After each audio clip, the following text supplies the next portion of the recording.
जय हिंद दोस्तों। हमारा आज का टॉपिक है केशवानंद भारती वर्सेस केरल राज्य। विधि के इतिहास में आज तक जितने भी वाद आए हैं उन सब में सबसे बड़ा लैंडमार्क जजमेंट अगर कोई रहा है तो वो केशवानंद भारती वर्सेस केरल राज्य का केस ही रहा है। आप जब एक अपने कॉलेज गए होंगे तो आपके सीनियर और आपके जितने भी टीचर्स हैं उन्होंने इस केस के बारे में आपसे डिस्कस किया होगा। क्यों? क्योंकि आज तक भारतीय विधि के इतिहास में सबसे बड़ी जो जजों की बेंच बैठी गई थी, 13 जजों की बेंच बैठी गई थी इस केस की सुनवाई के लिए। और इस केस की सुनवाई में 7:6 के अनुपात से निर्णय दिया गया था, अर्थात जो 7 जज थे तो पक्ष में थे और 6 विपक्ष में। आगे बताएंगे कि कैसा इस केस की पैरवी कैसे दी गई थी। जो मुख्य रूप से केस जिन्होंने अपील किया था सुप्रीम कोर्ट में उनका नाम था केशवानंद भारती। केरल राज्य में एक मठ है, ठीक, उस मठ का नाम है एडनीर मठ। क्या नाम है? एडनीर मठ, जिसके मठाधीश कौन थे? केशवानंद भारती। और किसकी सहायता से डाला सुप्रीम कोर्ट में केस? उनके वकील थे नानाजी पालकीवाला। मतलब इनके केस की पैरवी कौन कर रहा था सुप्रीम कोर्ट में?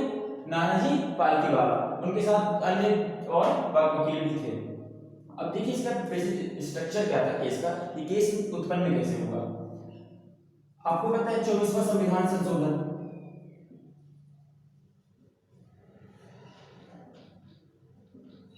ठीक, 24वां संविधान संशोधन 1971 में जब आया, किसके? गोलकनाथ के केस के बाद। गोलकनाथ के केस में सुप्रीम कोर्ट ने क्या आदेश दिया था कि संसद संविधान में कहीं भी संशोधन ला सकती है, परंतु अधिकारों को छोड़कर। संसद किसी भी स्थिति में अधिकारों को कम नहीं करेगी और ना ही अधिकारों को संशोधित करेगी जिससे कि अधिकार का हनन हो। उस निर्णय के बाद जब 24वां संविधान संशोधन आया, उस समय इंदिरा गांधी की सरकार थी, तो 24वें संविधान संशोधन के तहत यह अधिनियम पारित कर दिया गया कि जो संसद है वो संविधान के किसी भी अंग पर, किसी भी भाग पर संशोधन कर सकती है, चाहे वह अधिकार ही क्यों ना हो।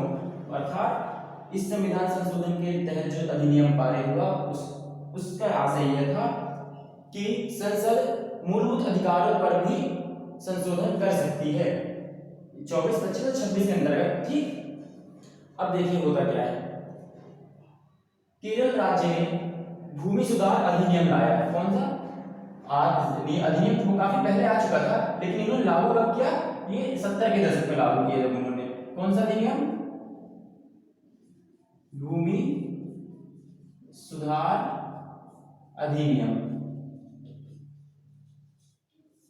इस अधिनियम के तहत जो संपूर्ण भूमि है वो किसकी है? सरकार की है, सिर्फ गवर्नमेंट की भूमि है पूरी। तो जो एडनीर मठ था इसके पास सैकड़ों एकड़ भूमि थी, बहुत सारी जमीन थी, तो जो केशवानंद भारती इसके मठाधीश थे। अब क्या हुआ?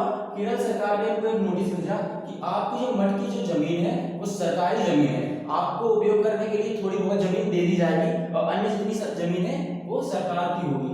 तो इनको भी बहुत बड़ा झटका लगा कि हमारी इतनी सारी जमीन मठ की सरकार ले रही है। सरकार ने उस पर कब्जा कर लिया। लेकिन उसके बाद क्या हुआ? केशवानंद भारती को अपना मठ चलाने में और मठ के अन्य जो क्रियाविधि होती है उनको करने में बहुत ज्यादा परेशानी आने लगी, क्योंकि उनके पास जमीन और उसके बाद उसको संरक्षित करने के लिए कोई साधन नहीं थे। अब ये जो व्यवस्था है इनकी मठ की बिगड़ी, तो इन्होंने क्या किया? अनुच्छेद 26 का हवाला देते हुए सुप्रीम कोर्ट में रिट फाइल की।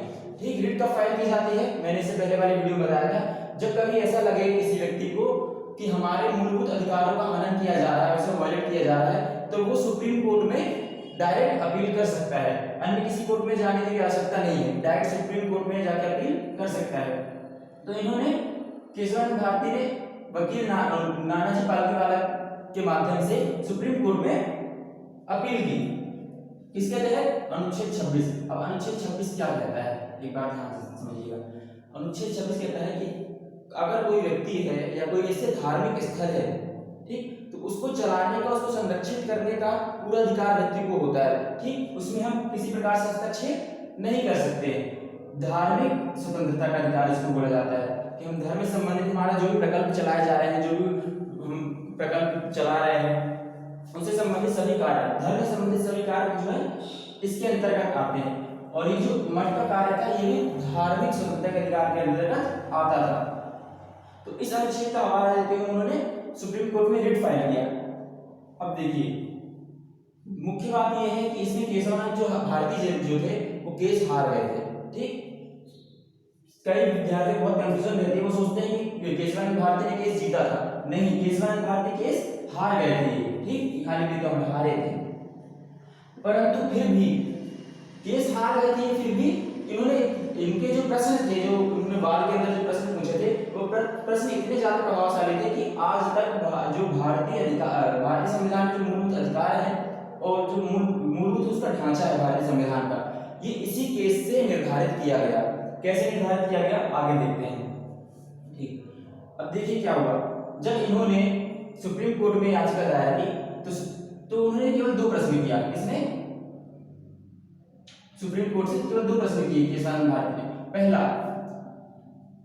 क्या संसद मूल अधिकारों को संशोधित कर सकती है? दूसरा, यदि हाँ तो उसकी सीमाएं क्या है? ठीक, केशवानंद भारती ने मुख्य 2 सवाल किए माननीय सुप्रीम कोर्ट से। सबसे पहला प्रश्न था, क्या संसद मूल अधिकारों को संशोधित कर सकती है? मतलब संसद के पास क्या इतना पावर है, क्या इतना अधिकार है कि वो मूलभूत अधिकार जो एक व्यक्ति का जो मौलिक अधिकार होता है उसे भी संशोधित कर सकती है या उसे भी वॉयलेट कर सकती है? और यदि हाँ तो इसकी सीमाएं क्या होंगी, वो किस हद तक की सीमा तक संशोधन कर सकते हैं? देखिए सुप्रीम कोर्ट ने कहा कि हाँ, जो संसद है वो मूल अधिकारों पर संशोधन कर सकती है। 7 जजों ने कहा कि संसद मूल अधिकारों पर संशोधन कर सकती है और 6 जजों ने कहा कि संसद के पास अधिकार नहीं है कि मूल अधिकारों को किसी प्रकार से वॉयलेट करे। लेकिन मत किसका रहा था?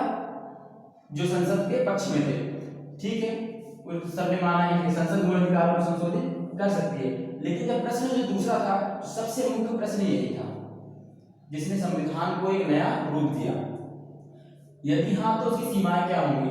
तो अब यहाँ पे बात बहुत ज्यादा फंस गई।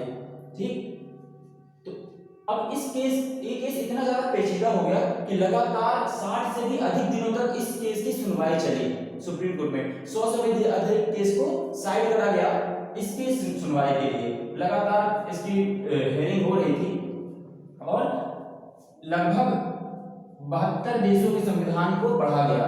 क्यों? क्योंकि इसका जो जजमेंट था कोई आम जजमेंट नहीं था, ये संसद या पार्लियामेंट की ताकत के लिए थी कि संसद के पास कितनी ताकत होती है।